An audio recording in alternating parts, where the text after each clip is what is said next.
The judgment chamber of the Galactic Council stretched beyond what human eyes could properly comprehend. Ambassador David Cole stood alone on the central platform, a disk of polished metal suspended in the void. Above, below, and all around him, representatives from 400 alien civilizations occupied floating seats that formed a sphere 3 kilometers in diameter. The chamber existed in folded space, making it feel simultaneously vast and claustrophobic. David could feel thousands of eyes on him. Not all of them were actually eyes, of course. Some species perceived reality through electromagnetic fields, others through sound waves that could shatter stone, and a few through methods that human science still could not explain. But all of them were focused on the lone human standing in the center of their domain, the Vrex. Impurita rose from its position near the top of the sphere. The creature was massive, easily 4 meters tall, with 6 powerful arms and a body covered in biomatic armor that had evolved over millions of years. Its voice boomed through the translation systems. The human species has been summoned to answer for violations of council law. For 200 cycles, we have welcomed Earth into our community. We have shared our wisdom, our protection, and our peace. In return, humanity has repeatedly ignored the boundaries we established for their own safety. David remained still, his hands clasped behind his back. He wore a simple dark suit, looking almost comical compared to the elaborate dress of the alien delegates. His gray hair was neatly trimmed, his face showed the weathering of 30 years in diplomatic service, and his expression was perfectly neutral. The Kalrothi High Minister slithered forward, its serpentine body coiling through the air with practiced grace. We have documented evidence of human vessels entering restricted zones. Evidence of human scientists investigating forbidden technologies. Evidence of human traders operating on worlds where they have no authorization. Holographic displays materialized around David, showing surveillance footage of human activities across council space. Ships traveling through sectors marked as off-limits. Researchers asking questions about ancient ruins that the council had declared closed to study. Merchants establishing trade relationships on worlds that were supposed to remain isolated. These are not simple mistakes, the Kalrothi continued, its voice hissing with barely contained anger. These are deliberate violations. Humanity has shown it cannot be trusted to follow the laws that maintain galactic order. The Threen Collective spoke next, its voice actually composed of hundreds of smaller voices speaking in perfect unison. The collective was a hive mind, each individual creature connected to the greater whole. We have been patient with the humans. We understood they were young, inexperienced in the ways of civilized space. But patience has limits. The time has come for consequences. David watched as more evidence appeared. Every diplomatic misstep humanity had made, every treaty clause they had questioned, every time a human representative had seemed confused by council protocols. The presentation was designed to show humanity as reckless children who needed to be disciplined. Around the chamber, other species voiced their agreement. The Orvax, whose crystalline forms refracted light into complex patterns, pulsed with approving colors. The Drell, massive beings whose bodies were partially phased into higher dimensions, rumbled their support. Even species that humanity had considered friendly remained silent. Unwilling to oppose the council majority, the Grand Arbiter finally spoke. The Arbiter was the oldest known being in the galaxy. A creature of pure consciousness housed in an ancient shell of living crystal. Its voice seemed to come from everywhere at once, resonating in the bones and teeth of every creature present.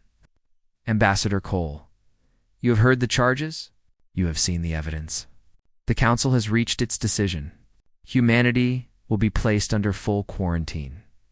All human vessels beyond your home system will be impounded. All human colonies on other worlds will be evacuated. All trade agreements and diplomatic relationships are hereby terminated. This quarantine will remain in effect for 10,000 cycles, at which time humanity may petition for reconsideration. 10,000 cycles. Nearly 20,000 Earth years. Longer than all of recorded human history. The chamber filled with satisfied sounds from hundreds of species. The upstart humans were being put in their place. Order was being restored. The Council's authority was being reaffirmed. David looked up at the Grand Arbiter. Then he did something that shocked every being in the chamber. He smiled. "I was wondering," David said quietly, his voice somehow carrying clearly through the massive space, "when you would finally show your true face." The Grand Arbiter's crystal form flickered. "Explain yourself, human." "We have been waiting for this day for 200 years, David said. "Waiting for you to drop the pretense of benevolence and reveal what you really are. Not a council of equals working for the greater good. A protection racket, eliminating any species that might one day challenge your dominance." Raged. Sounds erupted from all directions, but David raised his voice. "We know about the Kelthorn, the Vryn Prime civilization, the ancestor worlds of the Drell. 43 advanced species that mysteriously fell into decline right when they started developing technologies that might rival yours. Plagues that appeared from nowhere. Civil wars that erupted without logical cause. Economic collapses that defied all analysis." The chamber fell silent. "You did not welcome us," David continued. "You were studying us, deciding when we would become a threat, planning how to eliminate us without making it look like murder. This quarantine is not a punishment. It is a death sentence. You will cut us off from resources we need, then step back and watch us collapse. Another tragic failure added to your list." Vrex Imperator's battle arms extended, crackling with energy. "These are lies. Desperate accusations from a species facing judgment." "Really?" David touched a control on his wrist. "Then explain this." The holographic displays changed, no longer showing council evidence, but something else entirely. Archaeological data from a dozen restricted worlds, ancient databases that had been carefully hidden, records that showed council ships present at every civilization's collapse, documentation of engineered plagues, financial manipulations, covert operations designed to destabilize promising species before they could become competitors. "We found your secrets," David said. "Every human scientist you thought was simply curious, every traitor you believed was harmless, every diplomat you considered incompetent, they were all gathering evidence of what you really are." The Grand Arbiter's crystal form darkened. "You dare accuse this council of genocide?" "I dare accuse you of ruling through fear and murder," David replied. "You maintain your power by ensuring no one else can rise to challenge it. Well, here's something you did not anticipate." David touched another control, and the lights in the council chamber flickered and died. When they returned 3 seconds later, David was no longer alone on the platform. He stood surrounded by holographic images of human warships, thousands of them, appearing in every strategic location across council space.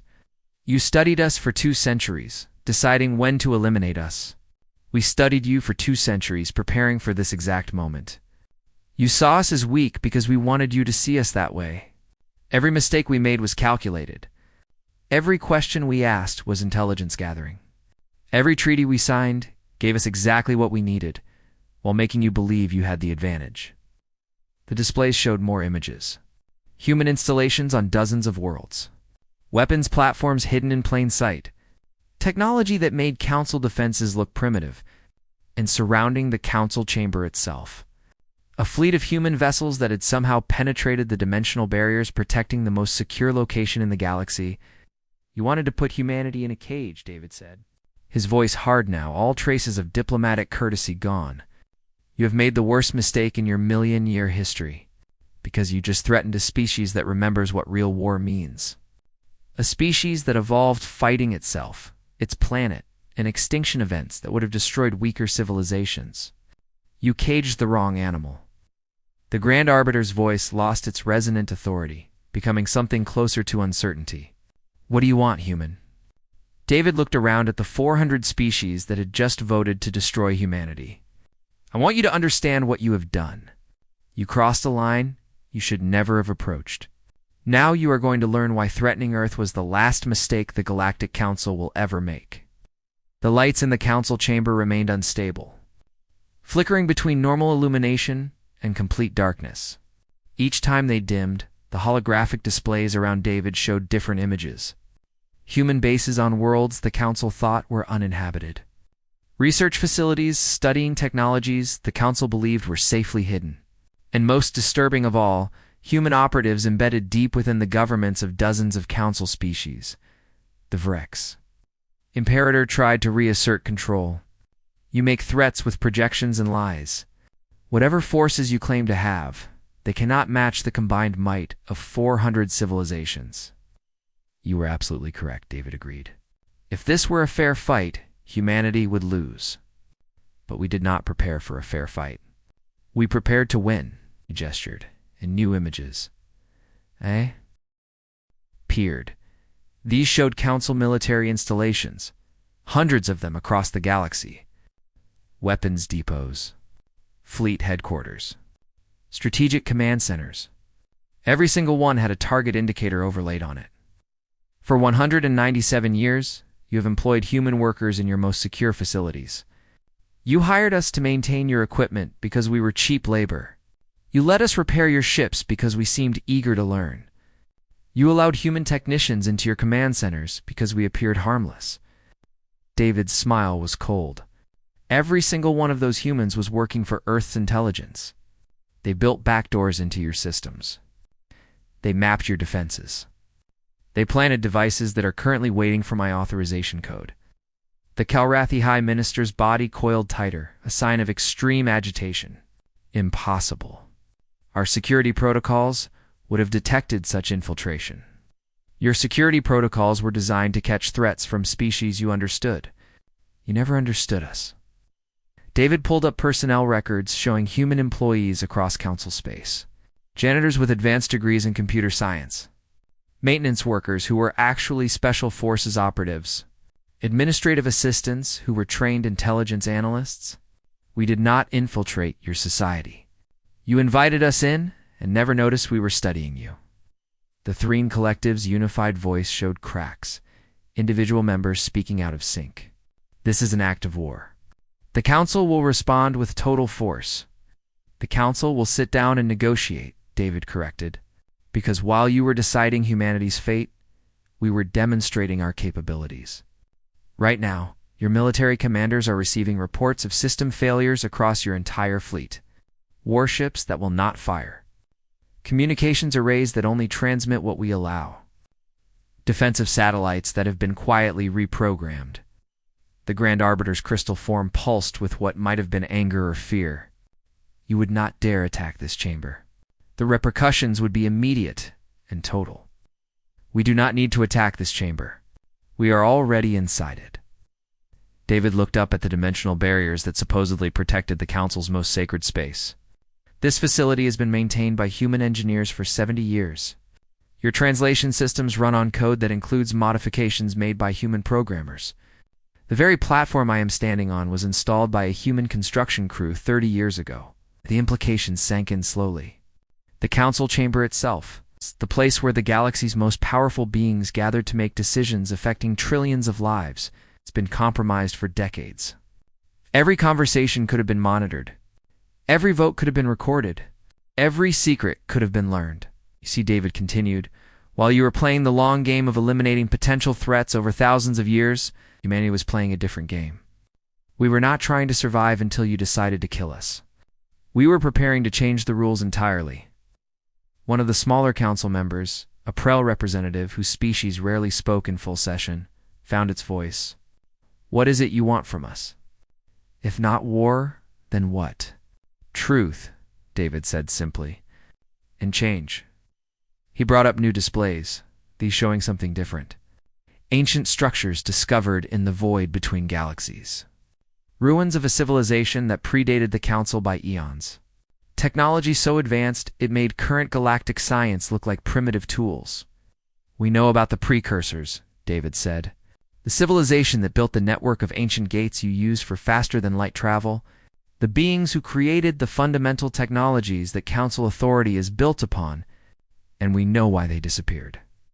The Grand Arbiter's voice became sharp. The precursors are not a topic for open discussion. Their fate is a Council matter, classified for the protection of all species. Classified because you do not want anyone to know the truth, David replied. The precursors did not die out. They did not ascend to a higher plane of existence. They were destroyed by something you have been hiding from the galaxy for 1,000,000 years. Something you maintain your power structure specifically to manage. The chamber fell absolutely silent. David had just spoken of the Council's greatest secret. The truth that justified their authoritarian control of galactic civilization. You call them entropy predators, David continued. Beings that exist in the spaces between dimensions, feeding on advanced civilizations. The precursors grew so sophisticated they became visible to these predators and were wiped out. The Council maintains strict control of technology and keeps species weak, specifically to prevent anyone else from attracting the same attention. The Orvax representatives flickered through colors that indicated shock.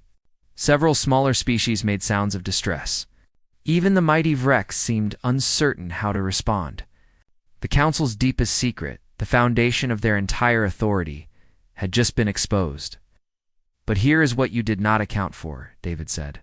You assumed no young species would discover this truth before you could eliminate them. You were wrong. Humanity found the precursor ruins. We decoded their warnings. And instead of hiding like you do, we studied the problem.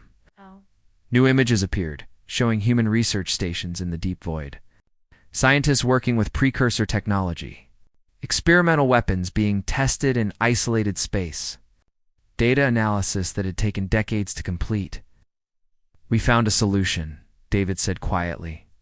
A way to fight the entropy predators instead of hiding from them. A method of detecting their dimensional intrusions before they become unstoppable. Technology that can actually hurt them. The Grand Arbiter moved forward, its crystal form brightening. If this is true, you must share this knowledge immediately. The entropy threat supersedes all other concerns. Now you want to cooperate, David observed. When you thought we were weak, you sentenced us to extinction. The moment you realize we have something you need, suddenly we should work together. Do you understand why we will never trust the Council again? The Vrex Imperator's battle arms lowered. What do you propose, human? David looked around at the assembled species. A new order. Not a council that rules through secret intimidation, but an alliance of actual equals. Species working together to face real threats instead of managing each other. Technology shared openly instead of hoarded. And most importantly, humanity gets full autonomy. No quarantine. No restrictions. No judgment from beings who have proven they cannot be trusted with power. The Calrathi made a sound of protest. You ask us to surrender authority built over millions of years based on threats and accusations. I am not asking, David said. I am informing you of the new reality. Humanity will operate independently. Any species that wishes to join us in actually solving the entropy predator problem is welcome. Any species that wants to continue the old ways can do so. But you will never threaten Earth again because you now know what we are capable of. He touched his wrist control one final time. High above the council chamber, in normal space, a single human vessel appeared. It was smaller than a typical council battleship, but what happened next made size irrelevant. The ship fired once. The weapon traveled across space in an instant, striking a dead moon in an uninhabited system.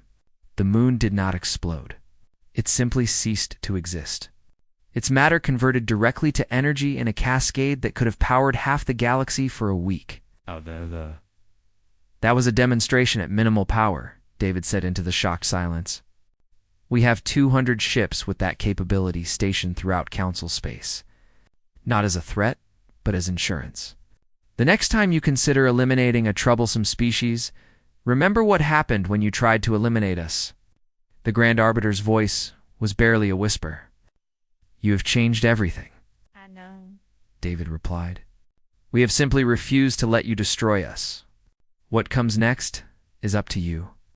Accept a new partnership based on mutual respect, or continue your old ways and learn what real resistance looks like. But understand this clearly. The age of the Council's absolute authority ended the moment you voted to quarantine Earth. You crossed the line. Now you live with the consequences. The transmission went out from Earth Command simultaneously across all human networks scattered throughout Council space. 3 simple words that had been waiting for nearly 2 centuries to be spoken. Protocol Terra active, in the Deneb sector. Captain Lisa Torres sat in the command chair of the merchant vessel Dawn Trader, a ship that had been hauling cargo between Council worlds for 15 years.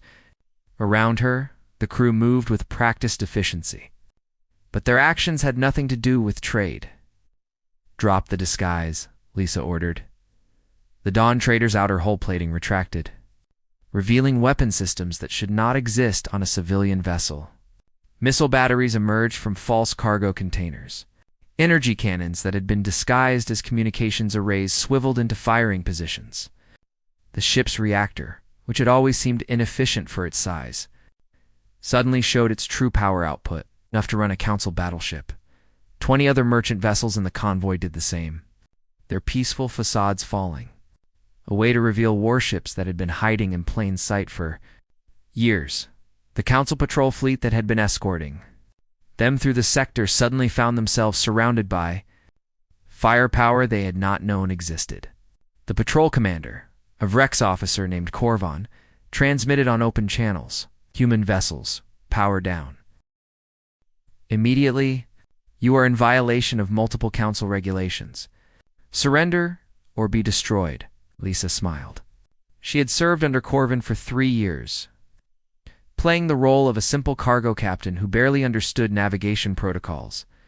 The Vrex officer had frequently complained about incompetent humans who needed constant supervision. He was about to learn what actual human competence looked like. "Commander Corvin, this is Captain Torres of the Terran Defense Force. Your fleet is surrounded and outgunned. Power down your weapons and prepare to receive boarders for inspection." There was a long pause. Then Corvin's voice came back, filled with confusion and anger. "Torres, what is the meaning of this? Your ship is registered as a civilian transport. My ship has been a military vessel operating under deep cover for 15 years. Every cargo run was an intelligence operation. Every delivery mapped your infrastructure. Every friendly conversation was a psychological analysis. We know your fleet's capabilities better than you do." To prove the point, Lisa transmitted targeting solutions showing every weak point in every Council ship present. Reactor vulnerabilities, sensor blind spots, weapon reload times. Information that should have been impossible for outsiders to obtain. Corvin made a sound of disbelief. "How long has this been planned?" "Since before you were born," Lisa replied. "Humanity prepared for this day from the moment we realized the Council would eventually try to eliminate us. You thought you were managing us? We were studying you." She gave Corvin 60 seconds to decide. The Vrex officer chose survival over pride, ordering his fleet to power down. Within minutes, human boarding parties were moving through Council ships, not as conquerors, but as inspectors, documenting everything they found. Across Council space, similar scenarios played out. Human workers who had seemed content in menial jobs suddenly revealed themselves as trained operatives. Sleeper agents who had spent decades building cover identities activated their real missions. Facilities that looked like civilian structures powered up weapons systems that had been hidden in there. Architecture. On the border world, a threshold. Dr. Patricia Kim walked into the planetary governor's office with 3 armed humans behind her. The governor, a Kalrothi administrator named Sethis, looked up in surprise. "Dr. Kim, what is the meaning of this intrusion?" Patricia had worked as a research assistant in the governor's science division for 12 years, always appearing eager to please and slightly incompetent. Sethis had often made jokes about human workers who needed everything explained multiple times. "Governor Sethis, I am Commander Patricia Kim of Terran Strategic Intelligence. As of this moment, Threshold is under human protection.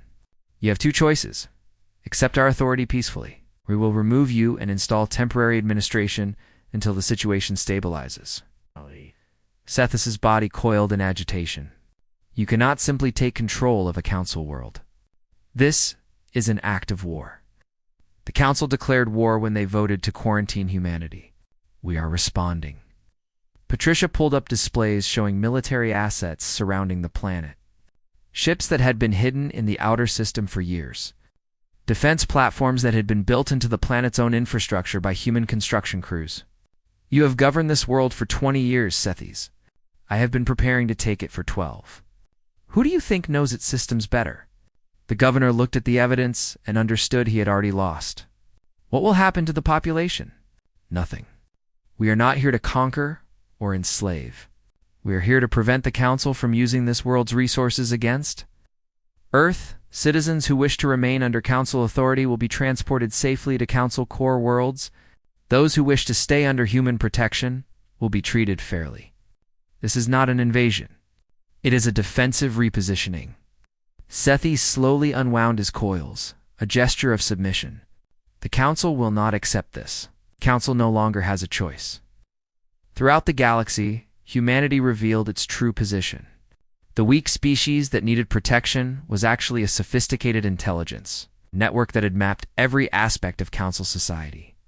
The primitive newcomers were a military force that had been preparing for large-scale conflict for generations.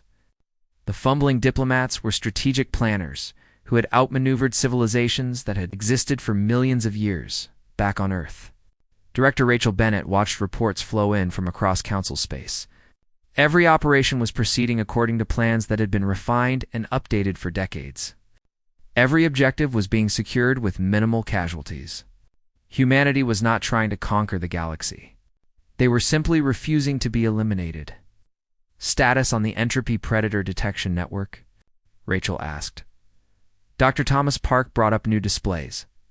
The Council has been monitoring dimensional barriers for 1,000,000 years, but their methods are reactive. They only detect predator incursions after they begin. Our system is predictive. We can see the dimensional fluctuations that precede an attack. And the Council knows we have this capability? Ambassador Cole just informed them. We are offering to share the technology with any species willing to work with us on actual defense instead of just hiding.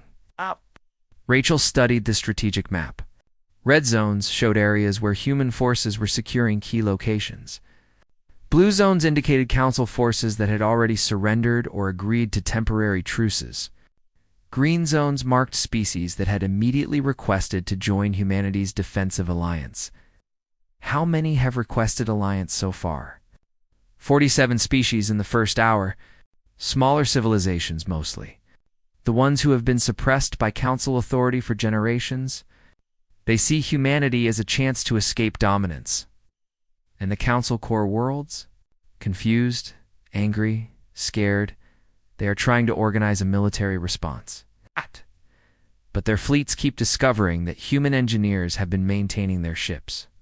Half their vessels cannot even power up weapons systems without our authorization codes. Rachel allowed herself a slight smile. The plan had worked better than even the most optimistic projections. Humanity had not just prepared for conflict. They had woven themselves so deeply into Council infrastructure that removing them would cripple the entire galactic civilization. A priority transmission came through from the Council chamber. Ambassador Cole's image appeared on the display. Director Bennett, the Grand Arbiter, is requesting private negotiations. They want to discuss terms for ending hostilities already. I expected at least 3 days of posturing. The demonstration changed their calculations. They understand now that we can destroy their civilization if we choose to. More importantly, they realize we can choose not to, which makes us far more dangerous than simple conquerors. Rachel considered the implications. What are your recommendations? We push for complete restructuring. Not just autonomy for Earth, but genuine representation for all species. The Council maintains its administrative functions, but loses its absolute authority. We position ourselves as defenders against the entropy predator threat, which gives us leverage without requiring occupation. In other words, we become the new Council. No, we become the force that prevents any single power from dominating the galaxy again, including ourselves. Cole's expression was serious. We planned for survival, Director. Now we need to plan for what comes after. The galaxy is watching. How we handle this victory will define humanity's role in galactic civilization for the next 1,000,000 years. Rachel looked at the map again, seeing not just military positions, but the future. Humanity had proven it could not be eliminated. Now they needed to prove they could be trusted with power. Agreed in negotiations, she ordered. But make it clear, we are not asking for permission to exist.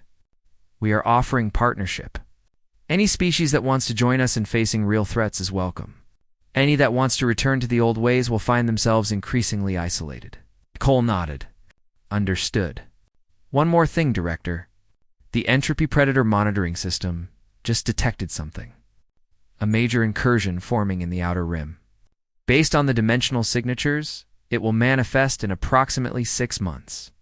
Perfect timing, Rachel said grimly. Nothing motivates cooperation like a common enemy. Share the data with the Council. Let them see that we are not their real problem. The emergency session of the Galactic Council convened 12 hours after Ambassador Cole's demonstration. The chamber that had been full of confident authority the previous day now hummed with uncertainty and fear. Representatives who had voted to quarantine humanity were suddenly confronted with a species that had been manipulating them for 2 centuries. The Grand Arbiter called the session to order, but its crystalline voice lacked the usual resonance of absolute power. The Council recognizes Ambassador David Cole of Earth. You have requested this emergency session. Speak. David stood in the center of the chamber, but this time he was not alone.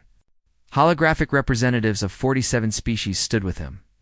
Civilizations that had already declared alliance with humanity in the mere hours since the revelation. I come with an offer, David began. Not a demand, not a threat, but a genuine proposal for how we move forward from this point. The galaxy faces a real threat, one that the Council has been managing through suppression and control for 1,000,000 years. I propose we try something different. Cooperation between equals. The Vrex Imperator shifted in its S. Eat? You speak of cooperation after seizing control of 13 worlds, infiltrating our governments, and compromising our military systems. We took defensive positions to prevent retaliation against Earth, David corrected. We infiltrated your governments because you gave us no choice but to operate in secret. And we compromised your military systems to prove a point, not to wage war. If we wanted conquest, this conversation would not be happening. He brought up displays showing human forces across the galaxy. We could have struck without warning.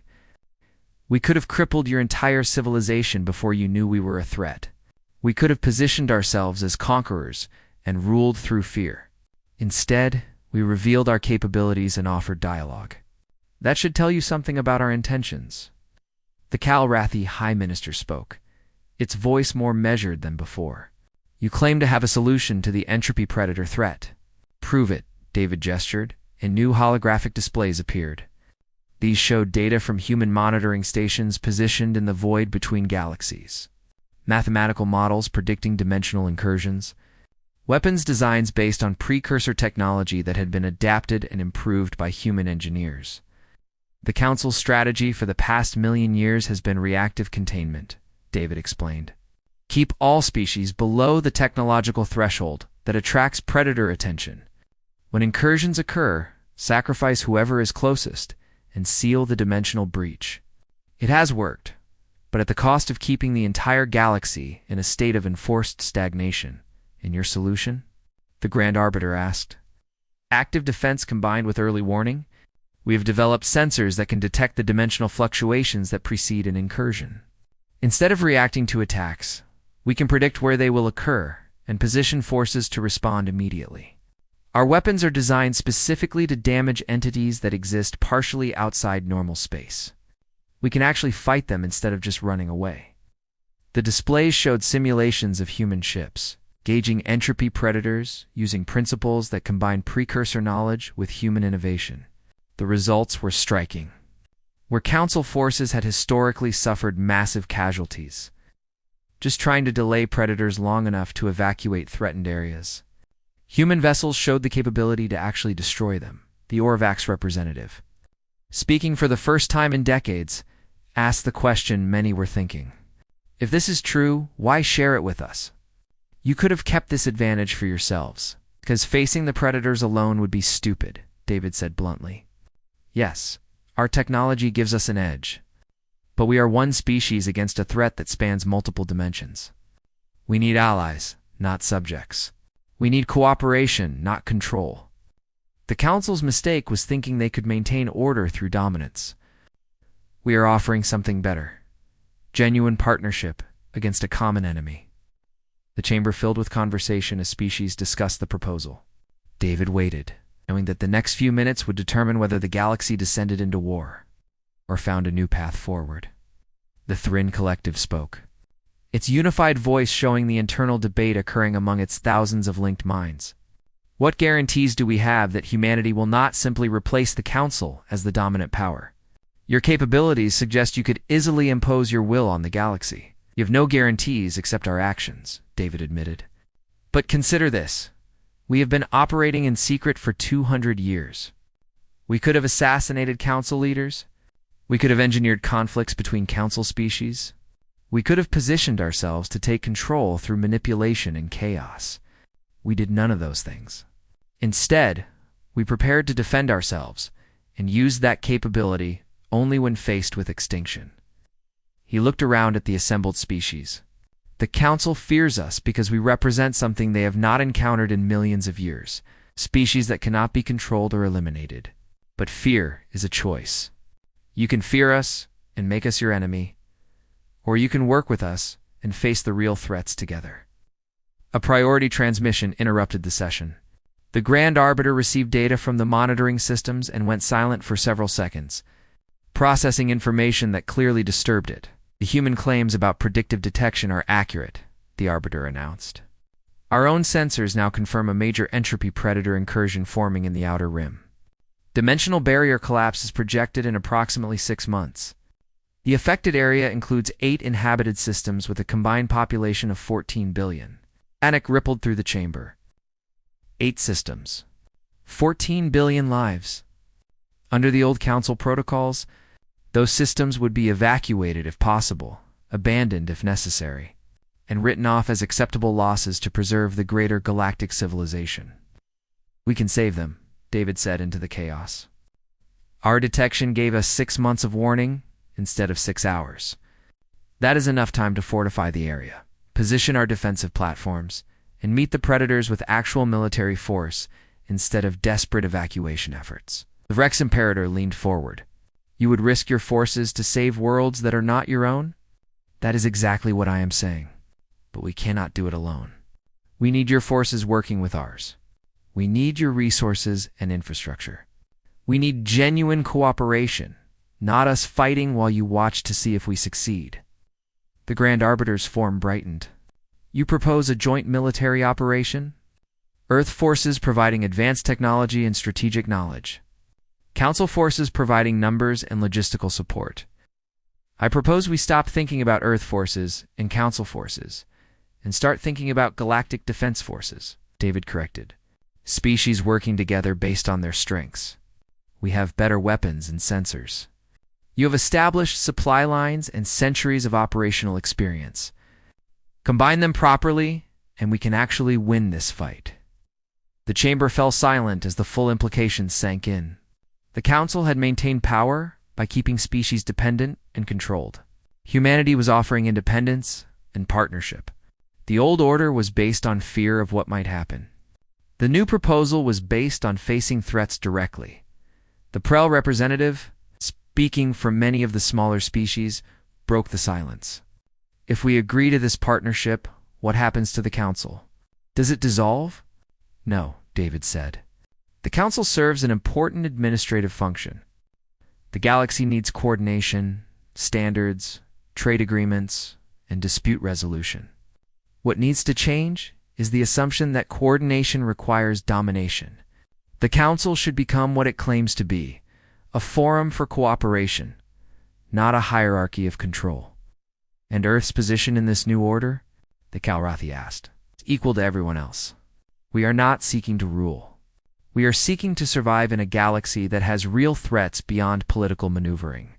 If that means working alongside species who voted to eliminate us yesterday, we can do that. The question is whether you can accept us as partners instead of subjects. The Grand Arbiter consulted with the senior Council members for several minutes. Finally, it addressed the chamber. The Council proposes a trial period. Earth will lead the defensive operation in the Outer Rim. Council forces will provide support under human strategic command. If this cooperation proves successful, We will convene a full session to discuss restructuring galactic governance. If it fails, we return to previous protocols and the quarantine order against humanity. David asked, rescinded effective immediately. All human vessels and personnel are free to operate throughout Council space. All previous restrictions are lifted pending the outcome of the joint operation. It was not everything humanity wanted, but it was a start. The galaxy was getting its first chance in 1,000,000 years to try something different from the Council's iron control. David nodded acceptance. Then I suggest we stop talking and start preparing. We have 6 months to fortify 8 systems and protect 14 billion lives. That means sharing technology, coordinating forces, and trusting each other with information that was classified yesterday. Are you ready for that level of cooperation? The Vrex Imperator stood, its battle arms spread not in dominance, but in acknowledgement. If it saves 8 systems that would have been abandoned under old protocols, I am ready. One by one, other species voiced agreement. Not all of them. Some council members remained silent, clearly uncomfortable with the rapid changes. But enough agreed that momentum shifted. The galaxy was changing. Not through conquest or collapse, but through necessity. Humanity had forced the issue by refusing to be eliminated. Now everyone had to adapt to a new reality. David closed the session with a final thought. 6 months from now, we will know if this partnership works. If it does, we build on it. If it fails, at least we tried something different. But either way, the age of the Council's absolute authority is over. What comes next depends on all of us. The Orion Arm became the most militarized region of space in galactic history over the following 6 months. 8 star systems that would have been written off as acceptable losses under previous Council protocols instead became the testing ground for a new model of galactic cooperation. Director Rachel Bennett stood on the observation deck of the Terran command ship Defiance, watching as vessels from 80 different species moved through coordinated exercises. Human HFY RIPs with their advanced weapon systems flew alongside Council battleships. Vrex troop carriers practiced rapid deployment with Earth Marines. Calrathi's science vessels worked directly with human researchers to calibrate entropy predator detection systems. In its own way, commented General Marcus Webb, who had spent 30 years planning for war with the Council and now found himself coordinating joint operations with them.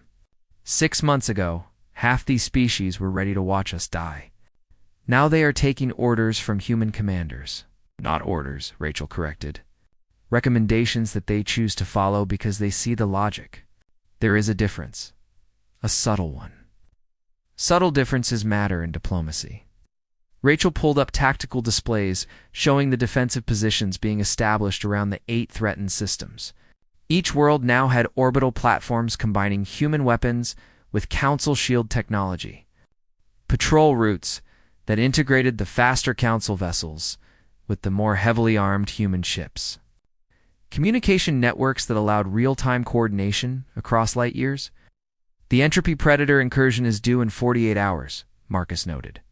The dimensional sensors show the barrier weakening right on schedule. Are we ready? We are as ready as we can be.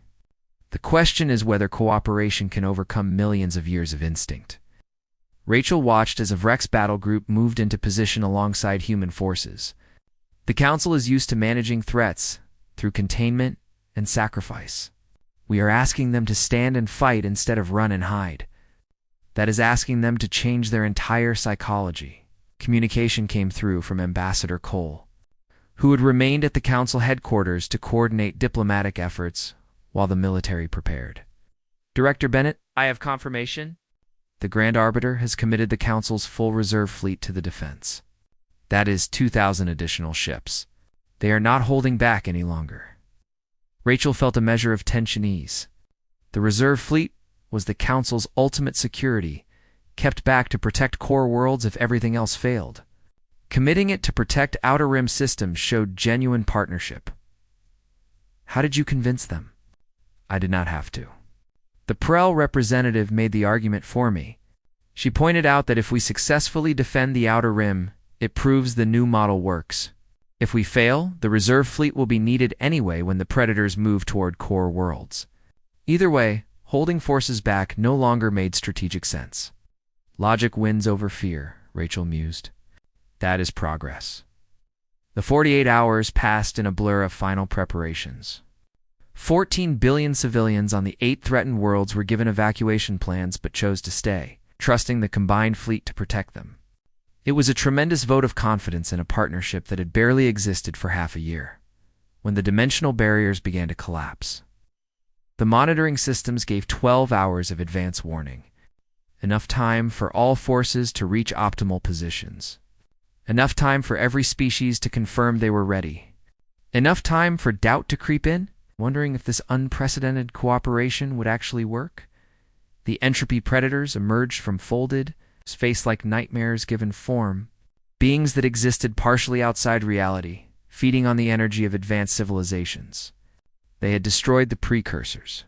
They had been the hidden threat that justified the Council's authoritarian control for 1,000,000 years. Today, they encountered something they had never faced before: organized resistance using weapons, specifically designed to hurt them. The first wave hit the defensive perimeter around the outermost system. Human ships opened fire with weapons that targeted dimensional instabilities, forcing the predators to manifest more fully in normal space where conventional weapons could damage them. Council forces provided overlapping fields of fire, their massed numbers overwhelming. Individual predators before they could phase out of reality again from Defiance's command center. Rachel watched the tactical displays with intense focus. All forces maintain firing patterns. Do not let them isolate individual vessels. The predators were intelligent, adapting to tactics within minutes.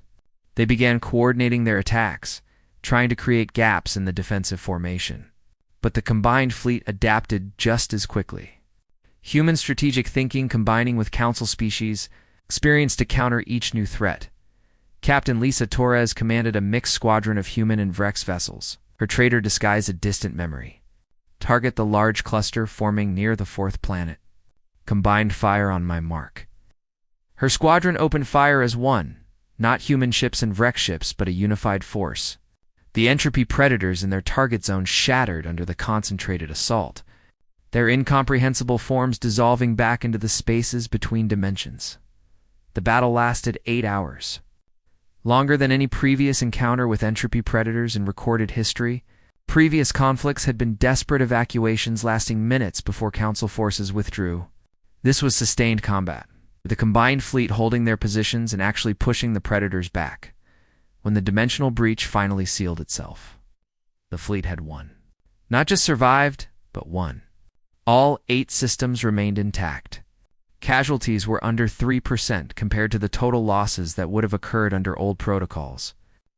14 billion lives saved because species chose to work together instead of sacrificing the weak to protect the strong. Rachel stood in the command center as reports came in from across the battle space, and for the first time in 6 months, allowed herself to believe the new order might actually work. The celebration across the fleet lasted hours. Different species sharing in victory with beings they had considered enemies only months before, but Rachel knew the real work was just beginning. One battle did not change galactic civilization. It merely proved that change was possible. 3 days later, the Grand Council convened in full session. Every species sent representatives. Every world paid attention. The gathering was not just about discussing what happened in the Orion Arm. It was about deciding what it meant for the galaxy going forward. The Grand Rister addressed the assembly, its crystalline voice reflecting something that might have been humility. For 1,000,000 years, the Council has maintained order through control. We told ourselves it was necessary to protect the galaxy from threats we alone understood. We were wrong. The admission sent ripples through the chamber. The Grand Arbiter, the oldest and most powerful being in Council space, acknowledging error. The humans forced us to confront a truth we had been avoiding. Our methods were not about protection, but about preservation. Preservation of our power, our certainty, our place at the center of galactic civilization. In doing so, we became the very thing we claimed to prevent, a threat to the galaxy's progress. David Cole stood in the chamber, representing Earth in what was no longer a judgment, but a negotiation between equals. The Council is not irrelevant, but its purpose must change, from enforcing compliance to enabling cooperation, from managing threats to empowering species to face them. The Rex Imperator spoke next, representing many of the species who had initially opposed humanity. We have seen what cooperation achieved in the Orion Arm. 8 systems saved that would have been lost. Billions of lives protected instead of sacrificed. The humans were right. We can do better than just surviving. We can actually solve problems. Over the next hours, species after species voiced support for restructuring galactic governance. Not all agreed. Some still clung to the old ways. But momentum had shifted irreversibly.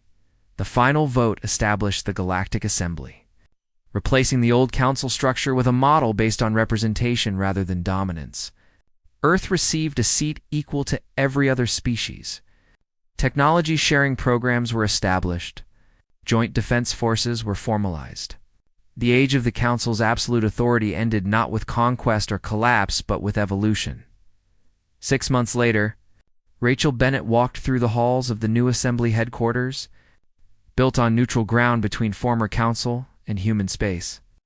The structure was different from the old chamber. No towering tiers showing hierarchy. No central platform for species being judged.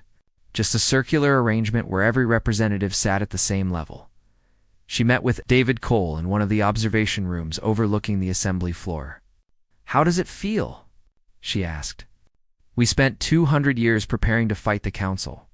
Now you work with them every day." Strange, David admitted, but necessary. "The galaxy is bigger than old grudges. We proved we cannot be eliminated. They proved they can change. That is enough to build on." And the next entropy predator incursion? Joint forces are already being positioned based on probability modeling. 3 systems showing early warning signs. We will be ready months in advance instead of ours. That is the difference cooperation makes. Rachel looked out at the assembly floor, where representatives from hundreds of species were debating resource allocation, trade agreements, and defense strategies. Arguments happened, disagreements were common, but they were resolved through discussion rather than domination. "Do you think it will last?" she asked. "Nothing lasts forever. But we gave the galaxy a chance to try something different. Some species will fall back on old patterns. Others will push for even more change. That is normal. What matters is that we proved the alternative to the Council's control is not chaos, but cooperation." David smiled slightly.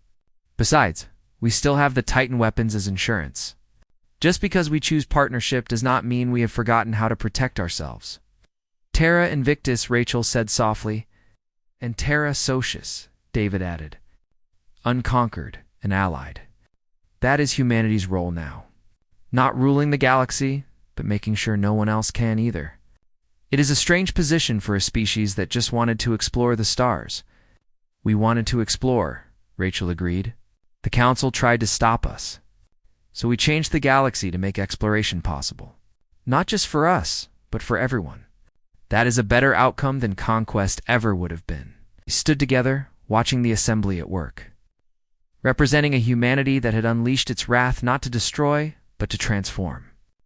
The Galactic Council had crossed the line when they voted to eliminate Earth. In response, humanity had torn down the old order and built something better in its place. The galaxy would never be the same. But that had been the point all along. Retriclod can make mistakes. Please double-check responses.